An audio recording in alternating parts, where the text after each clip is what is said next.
ensemble de tout ce qui existe. Telle est la définition qui repose à la page 525 de mon dictionnaire. Telle est la définition qui sied le mieux ce que représente ma maison en cette étrange période. Depuis le 12 mars, jour de ma fête, ma maison est devenue mon monde. Si je trouvais mon monde ridiculement petit, j'ai appris à mes dépens que quelqu'un dans mon entourage possédait un monde encore plus étroit. Cette personne était l'un de mes chats. C'était un dimanche, une semaine après le début du confinement. Fiorella, mon premier chat, agissait bizarrement. Restant cloîtrée dans mon armoire, elle en avait fait son nouveau territoire. Pendant la nuit, elle haletait de manière étrange, comme si elle mourait de soif. Avec le recul, ma famille et moi avons réalisé qu'elle ne descendait plus. Chose étrange, puisque l'eau et la nourriture gisaient en bas. Notre vétérinaire habituel ne pouvait pas nous prendre. Il fallait donc trouver un autre médecin, si possible, dans les alentours. Après quelques éprouvantes recherches, nous avons déniché un vétérinaire pas loin de notre maison. Mes parents n'ont pas hésité. Ni une ni deux, Fiorella se trouvait sur la table du vétérinaire.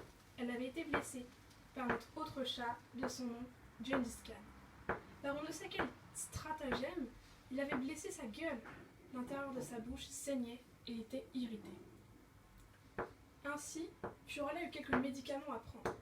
Pour mon plus grand désarroi, elle prit ma chambre comme nouveau lieu de vie, refusant de sortir par peur que Gengis Khan ne l'attaque.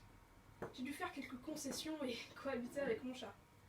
Quelques jours plus tard, Fiorella contracta quelque chose d'étrange. Sa gueule avait gonflé.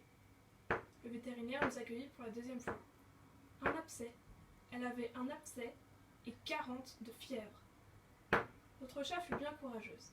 Elle laissa le médecin lui percer l'abcès, ne montrant aucune résistance.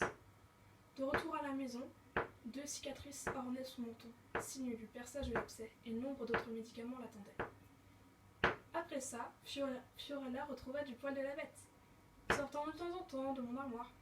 Nous avons aussi remarqué que Gengis Khan avait une dent brisée. Le mystère s'éclaircissait.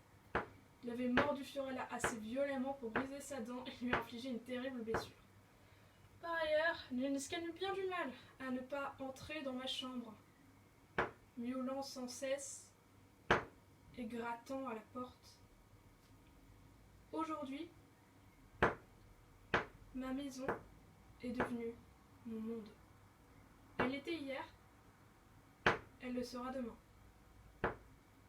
Aujourd'hui, ma chambre est devenue le monde de Fiorella. Elle l'était hier, et j'espère qu'elle ne le sera plus demain. Après tout, elle ne peut pas passer l'éternité confinée dans ma chambre.